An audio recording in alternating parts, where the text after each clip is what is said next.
What's up, beautiful people? Today we are going to be talking about the 8 stages of consciousness called spiral dynamics. And in this developmental psychology model, you are going to be learning about all the different stages and all the different core values that each stage of your consciousness will go through as you evolve and grow as a person. Now, why is this so important? Well, if you understand what stage someone is in, you're going to avoid a lot of confusion in your life. And what do I mean by this confusion? Well, have you ever wondered, why do smart people make dumb decisions? Well, many times, what you perceive as a dumb decision is a very smart decision depending on what stage of psychological development they're in. So today, as I said, we're going to be walking through all 8 stages, and this is the most interesting part. Once you understand this, you are going to be able to resolve so many of the different conflicts in your life. So whether you're a progressive or a conservative, once you understand spiral dynamics, you're no longer going to look at the other side as an evil side. And conversely, like if you have any types of relationships in your life where there's a lot of misunderstandings, maybe it's with your significant other, maybe it's with your parents, maybe it's with your kids. Once you start understanding spiral dynamics and what core values are associated with each stage, a lot of these misinterpretations, a lot of these misunderstandings are just going to automatically go away. So let's go ahead, let's jump into each of these 8 stages, all right?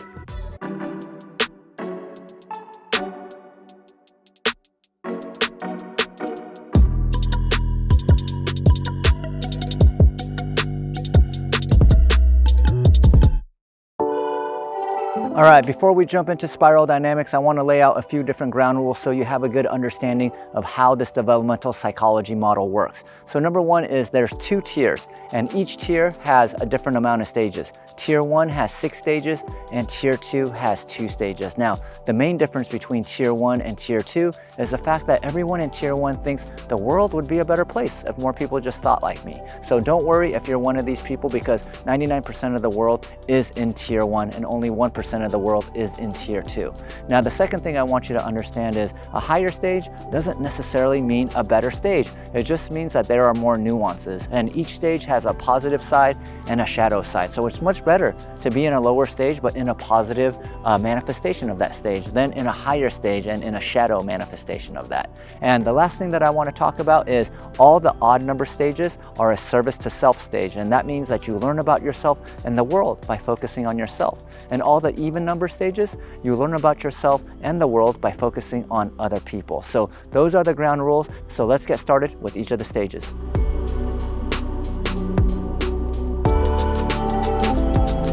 All right, let's get into Tier 1, Stage 1 of the spiral dynamics. And Stage 1 is associated with the color beige, and it's the survival stage. And in this stage, I want you to start thinking about all of these different stages, not just this one, but I want you to think about it for the individual, for the company, for the city, for the state, for the country. All right, so spiral dynamics, all of these colors, Stage 1, beige, they could also be associated not just with yourself, but with companies, with the society that you live in, with the culture that you live in. All right, so Stage 1, it's about pure survival. You could think about people in this stage like newborn babies, infants, senile elderly, the homeless. The basic principle here is just pure survival. So if you're cold, you need to get some clothes. If you're hungry, you need to get some food. So many in this stage, they start off in this stage just as a young infant, just as a young baby. When their diapers need to be changed, they cry, an adult will come. When they are hungry, they cry, an adult will come. And each of these stages, they have what is called the transformational dilemma. And the transformational dilemma is a very, very important concept, because once you hit the transformational dilemma, you could keep doing the same things that you did that brought you joy and happiness for that particular stage, but they will no longer bring you joy and happiness. So the transformational dilemma for this particular stage is surviving is great. There's nothing wrong with survival, but if you were thriving, that would be even better. So you start realizing that surviving isn't enough. You want to also thrive, and surviving by yourself, while you can do it, it's not the best. It's not the best odds that you have. When you find other people, not only can you survive, you start thriving. So you realize, when you cry and your parents come to your room and change your diaper or bring you food, that is a benefit to your life. You're no longer alone. So instead of just thinking about your own basic needs, you start thinking about other people. Like, hey, if I join up with that person over there or that person over there, maybe my chances of survival will increase. And not just survive, I'll have other people that could entertain me, that we could have conversations with, that I could grow with. So it's no longer about just survival, it's about enjoying yourself with other people. And that is the transformational dilemma of stage one, is you could keep being selfish, you could keep just being worried about yourself, you could keep just keeping yourself alive. But is that a life worth living? Probably not. You want to be living a life because humans are social creatures and humans want to be around other humans. So instead of just surviving, we get to start thriving, and that brings us into stage two, the purple stage.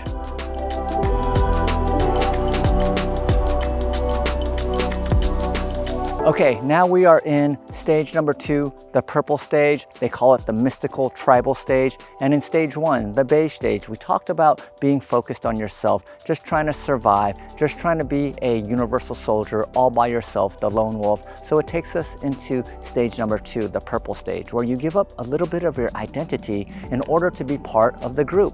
So just think about a school of fish or a flock of birds. There are strength in numbers when you are with a large group. Now in this tribal mystical stage, logic and rationality are not fully developed. So for example, my kids, when they first saw my cell phone or they first started watching TV, they started asking me, "Daddy, are there actual people inside the TV screen?" And I had to explain to them, no, there are no people in the TV screen. It's just a bunch of sprites. It's a liquid crystal display with millions of colors, giving us the illusion that there are people in the screen, but there are actually no people in there.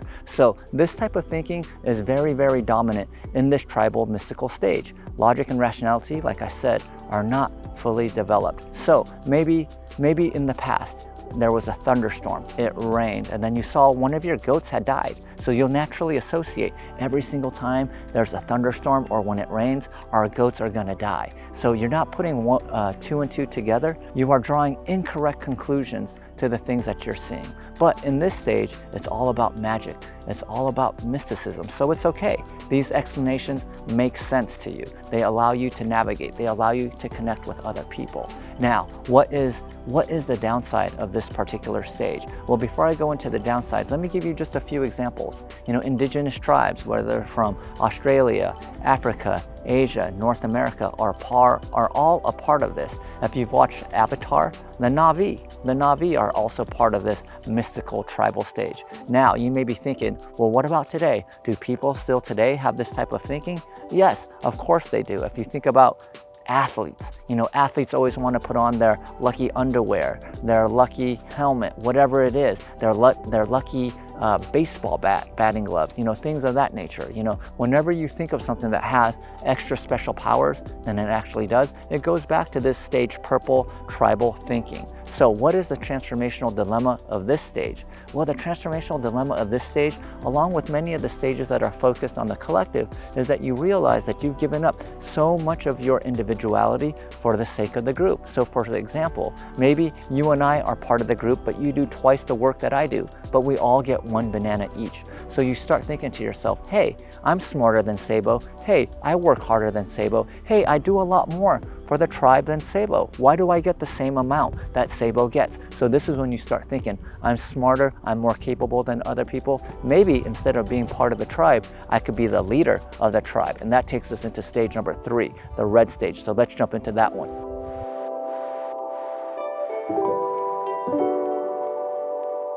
All right, now we are in stage number 3. Stage number 3 is associated with the color red, and it is the power stage. Now in this power stage, as I said, we focused on the collective. In the purple stage, now we are back to focusing on yourself, because when you were focusing on the collective, you gave up so much of your freedom, your individuality for the sake of the tribe, and you realize, hey, I'm smarter, I work harder than the rest of them, so I'm gonna be dominant, I'm gonna be the most powerful person in the tribe. So in stage red, you start focusing on yourself again. It's all about impulsiveness. It's about being reactive. It's about short-term wins, things of that nature. So in stage red, you know, it's not all bad, because you really need to cultivate this stage in order to stand up for yourself, because those that have not cultivated this stage, they could be very passive aggressive. So I want you to understand that even though I just described stage red as being impulsive, reactionary, short-tempered, short-sighted, yeah, this stage is also very, very important. for your development.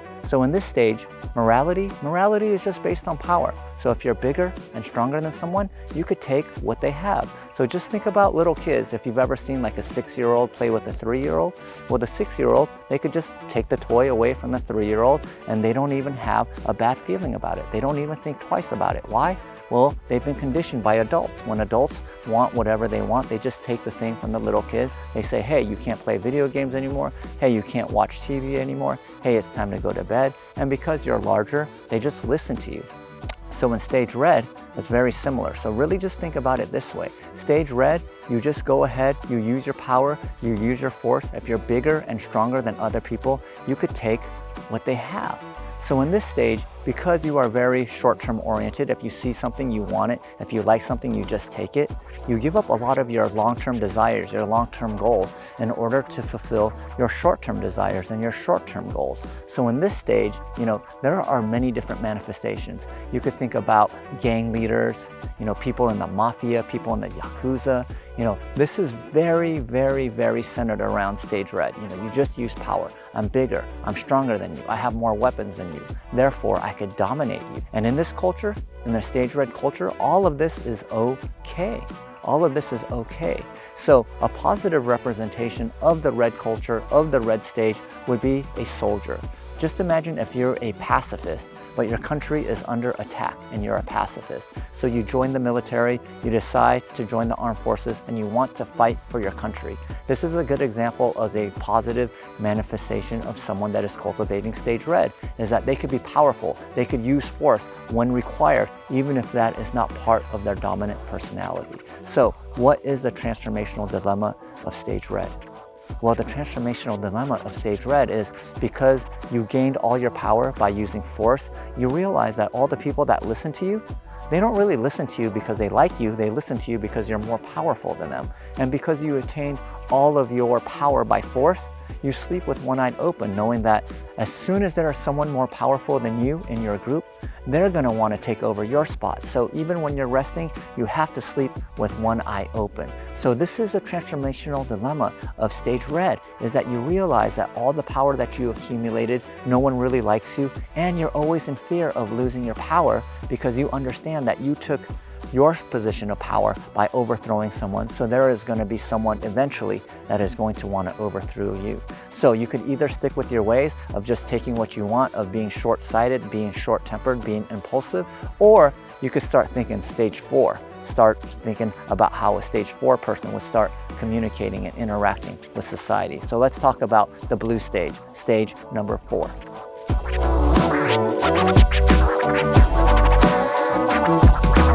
All right, now we are going to talk about stage number 4, the blue stage. So we just got out of stage red, the power stage. Now we're going to go into the blue stage, which is about conformity, which is about black and white thinking. So in this blue stage, instead of focusing on ourselves, we're focusing on the collective again, strength in numbers, all right? So instead of tribes of 150, in this blue stage, because we are conforming, because it's not about short-term gratification, it's more about the long-term view. So you are willing to suffer in your life right now, to do all the things that the people tell you to do in order to have a lifetime of bliss in heaven or in whatever afterlife that your religion talks about. So as I said, we're going from tribes of 150 to cities of 10,000, 100,000, a million. And how do we do that? Well, we start telling them that you need to give up your life to something greater than yourselves. And it's usually religion. So what is the right religion? What is the wrong religion? Well, whatever religion that your people practice, that is the right one. And the wrong religions are everyone else that disagrees with you. So in this culture, it's very black and white. Like I said, there's the right way, there's the wrong way, there's good people, there's evil people. Now in this system, in this society, like I said, it allowed us to go from tribes of 150 to cities of 10,000, 100,000, and a million, because so many people were willing to give up their lives on this planet in order to have a lifetime of bliss in heaven. So in this society, like I said, very good in the aspect that we are able to transcend. We're able to transcend our lives as tribes people, warring and killing each other, raping and pillaging, and to start building cities. Now, what is the downside of this city? What is the transformational dilemma of stage blue? Well, if you think about all of this black and white thinking, well, it has no room for nuance. And because you've given up your life to something greater than yourself, like God, you have never seen God yourself. So the people that talk to God, all of the leaders, of your society, the ones that say, hey, you will go to hell if you don't do X, Y, Z, and if you don't listen to me, well, you don't even know if those people have seen God. So the transformational dilemma here, just like in the purple stages, you start realizing that for all of these things, all of these luxuries of these new towns, these new cities, well, you've given up a lot of your individuality. You've given up the fact that, hey, I might work twice as hard as this next person, but I still get the same rations as them. And so in stage blue societies, they're usually caste systems. So once you're born into a specific caste, you have no upward mobility, you have no downward mobility. So it doesn't matter how hard that you work. And like I said, you start to become skeptical that the priests, that the cardinals, that the popes, you don't know whether or not they have a connection to God, the connection to something greater than yourself. So you start thinking logically to yourself, hey, these people, they might be pulling the wool over our eyes. These people, they might not be telling us the truth. And now because of this transformational dilemma, you realize, hey, I could stay a part of this society.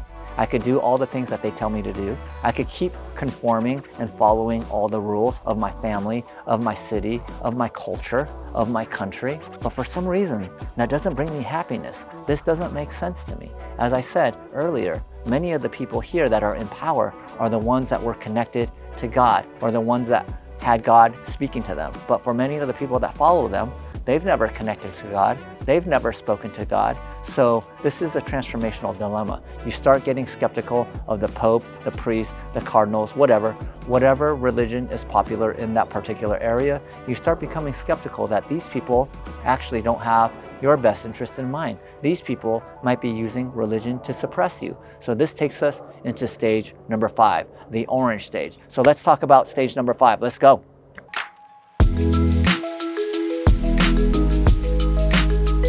All right, y'all, now we are at stage number 5. Stage number 5, this is when you will start really recognizing there's a lot of people that you know. Maybe you know some people in stage red, you might even know a few people in stage blue, but I guarantee that you will know a lot of people in stage number 5. So what is stage 5 all about? This is the orange stage, and instead of focusing on the collective, it's about focusing on yourself again, focusing on self. And stage 5, the orange stage, it's known as the achiever stage. It's a stage about accomplishment. It's a stage about accountability, responsibility. And in this stage, this is when the power is no longer in the governments. The power is no longer in the churches. The power is now in the business. So like I said, we were focused on others in stage blue, stage 4. We were giving up a lot of our own individuality in order to serve something greater than us. And yeah, this something greater than us, very few of us have had actual proof of that. So in stage 5, you start thinking more rationally, more logically, like, hey, the definition of a good life is not suffering while you're on this planet and living in heaven and eternity and bliss. The definition of a good life is figuring out how much you could accumulate, how many things you could accomplish, how much money you could have in the bank, how much assets you could have in your portfolio. And he who dies with the most toys, they win.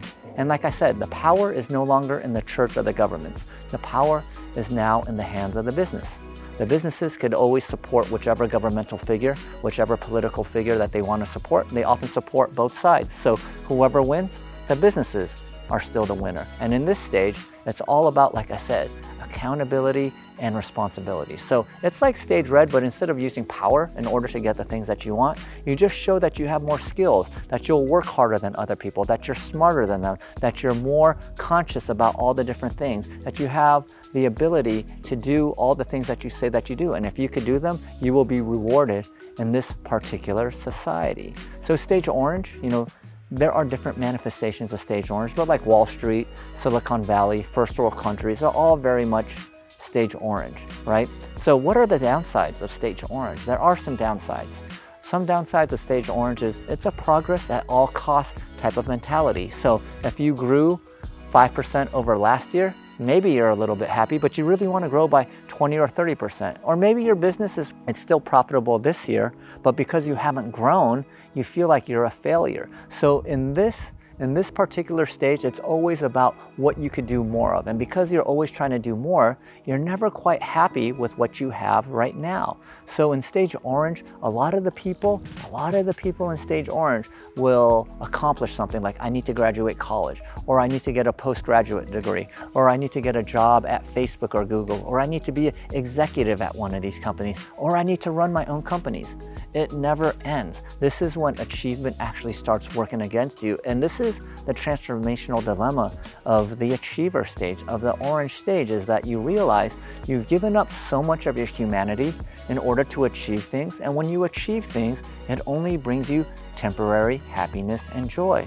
And all the while, you've given up your health, you've given up your relationships, you've given up your time, you've given up so much in order to achieve all of these things. And whether it's exiting a company, whether it's buying a new house, whether it's getting that new car, whether it's going on that crazy vacation that you always dreamed of, those things only bring you temporary happiness. So you realize that a lot of your individuality, a lot of your humanity is given up because of this. And you also realize that you've only been focused on yourself. You've only been focusing on selfishly accumulating a lot of the things for yourself. So you realize, yeah, I could keep accomplishing things, I could keep achieving, I could keep accumulating more things in my life. But if you're truly paying attention to stage 5, to stage orange, you realize that the transformational dilemma here is none of these things bring you long-term joy. And as a matter of fact, your circle of friends have gotten so small because you've only been concerned by yourself. And this transformational dilemma then takes us into stage 6, the green stage.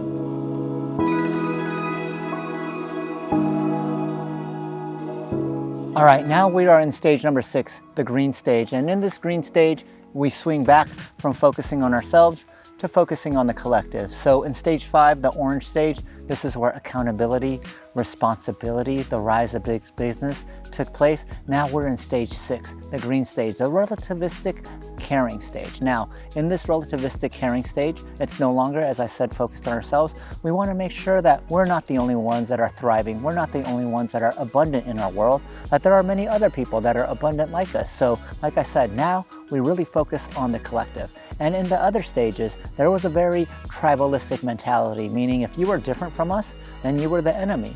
But in stage 6, the green stage, not only do we not think of them as an enemy, we think about people with different ideologies to us as being something that we really want. So immigrants, they're not people that we don't want in our country. Immigrants are people that we want because they're going to bring in more food, more music, more different types of culture. So in stage 6, you could start seeing that like this is where society is really starting to shift towards. You know, there were many stage orange countries. Most first world countries are stage orange. Now, if you look at the Scandinavian countries, these are the ones that are the first countries that are stage 6, the green stage. And these are the countries that are routinely in the top 5 of the happiness scale when it comes to countries and how happy they are. All right, so look at the Scandinavian countries as the first examples of stage 6 green countries. Now, what are some characteristics of stage 6? So in stage 6, it's all about caring.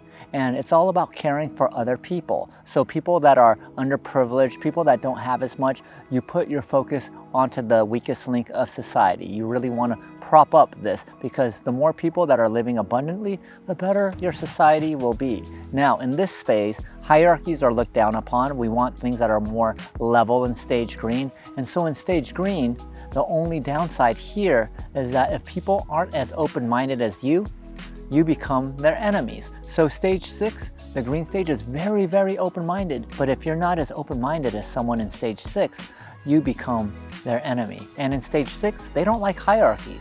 But in stage 6, the green stage, they hold their own ideology as the highest in the hierarchy. So for many people in stage 6, they'll think, hey, if you're not as woke as me, you must be doing something wrong.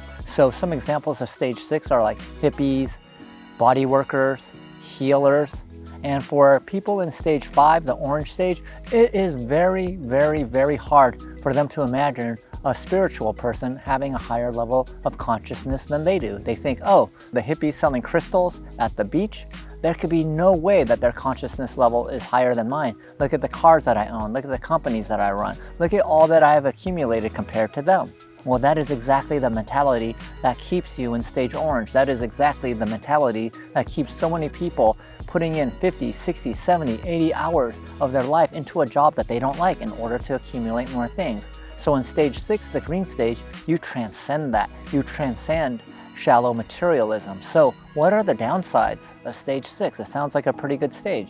Well, like I said, if you're not as open-minded as someone in stage 6, the green stage, you become their enemy. If you're not as woke as them, you're their enemy. And stage 6, the green stage, they don't really realize that in order to truly live in the green stage, you need to be a master of stage orange. Why? Well, it's hard to live a spiritual life if you do not have the funds to support a spiritual life. So for many people in stage 6, they will say that shallow materialism is what ruined their life. So they want to give all of this up, not realizing that the reason that they could live a spiritual life is because they were masters of stage orange. So what are some negative manifestations of stage 6? Well, I talked about it's the people that are super woke, that have no tolerance for people that aren't as woke as them. So the transformational dilemma for stage 6 is you realize that you're really good at pointing out the problems of the world, but you're not really good at coming up with a solution. You could tell everyone what you don't like, but you can't really describe what you really do like. So you realize that you've given up so much of your humanity, you've given up so much of your individuality because you've been focused on trying to be as inclusive as possible, that you lose who you are. You don't understand who you are anymore. So this takes us into the next transformational dilemma, which is we go to stage 7. Now stage 7, why is that so important? Well, stage 7 is the first tier in tier 2, and we'll discuss the differences between tier 1 and tier 2.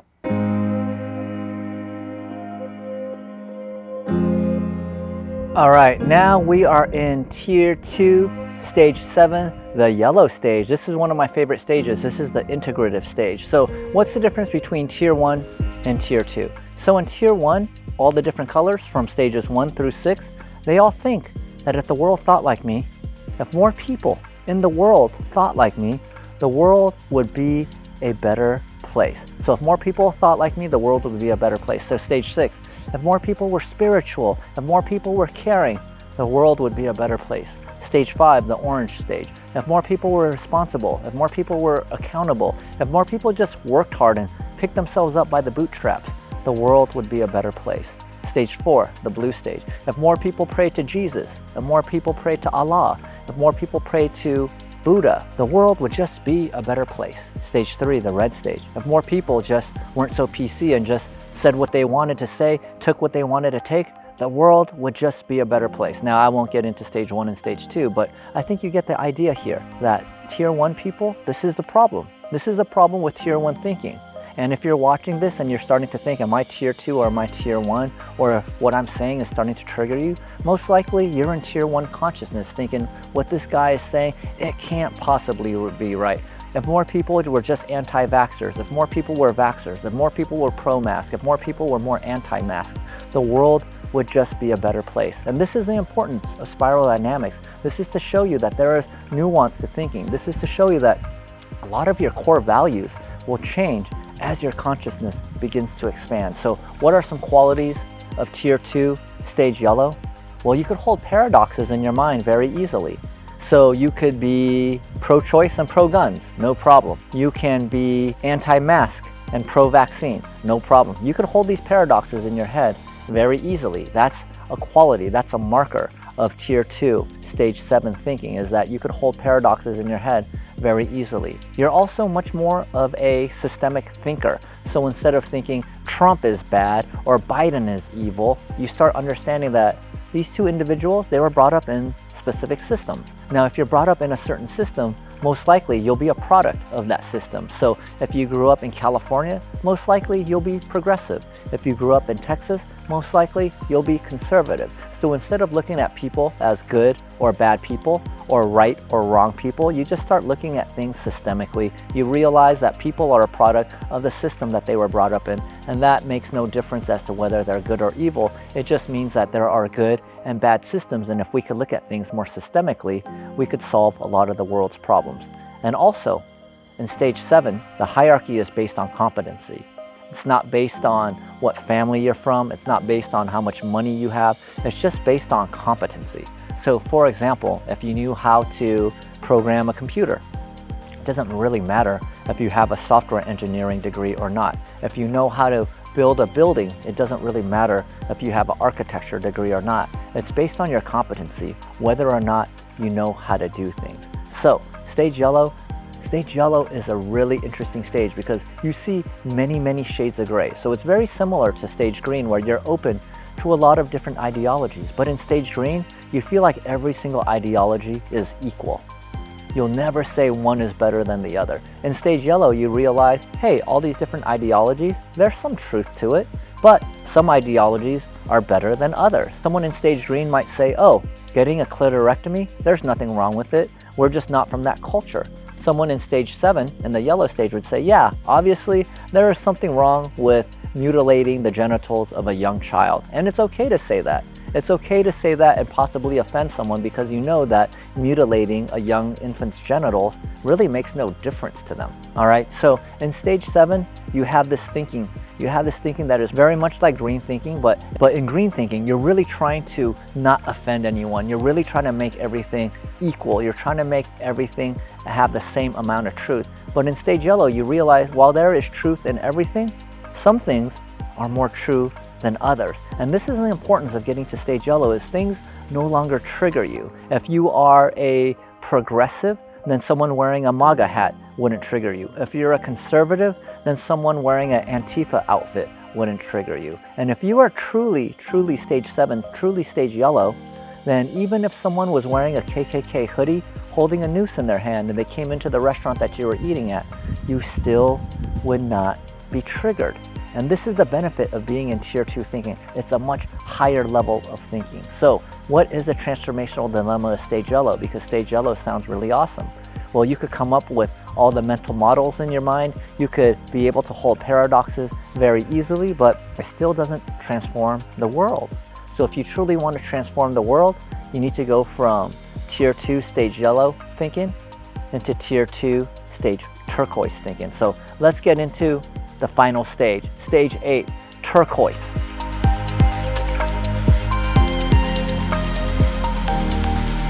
All right, congratulations, you have made it this far. We are now in stage 8, tier 2. That color is the turquoise color. We just got done explaining what stage 7, the yellow stage, is.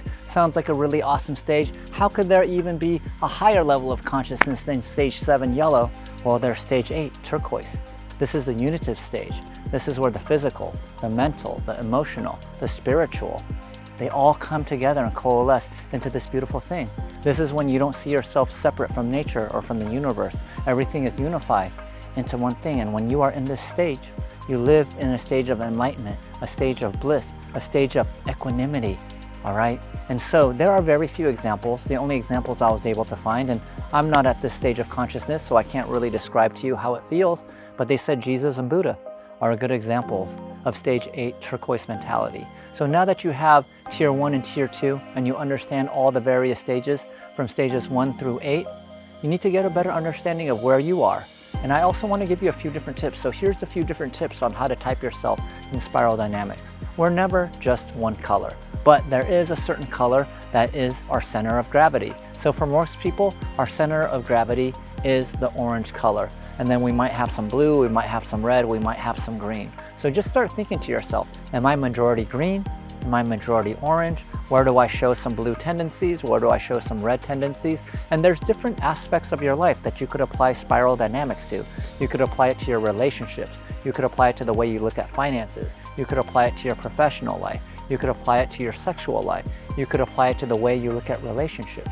See, spiral dynamics, these 8 stages of consciousness, if you truly understand this, this will truly allow you to navigate the world in a way that optimizes every single experience you have, because you will no longer be wondering, why did that person respond the way that they responded when they heard that speech? Why did that person not like the movie that I actually loved? Why did that person not agree with me, even though the things that I'm saying are so obvious?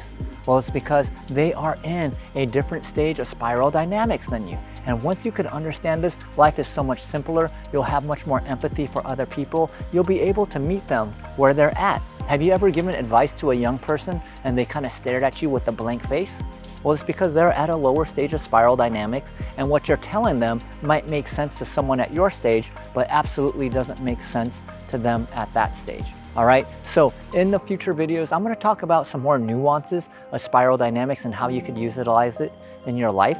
But for today, I wanted to just make sure that you had a good baseline understanding of the different stages so that you could type yourself, and then you could type the people that you're working with, you could type your family and friends. And once you type everyone, well, guess what? You'll have a really good understanding of what their core values are, what they're interested in, what they're not interested in. And one of the things that you could really realize very quickly is if they're in a service to self or in a collective stage, you'll see that they're much more open to doing things that are just for themselves, like if they're in stages 1, 3, 5, and 7, or if they're really concerned about the community, really concerned about what other people are thinking, if they're in stages 2, 4, 6, and 8.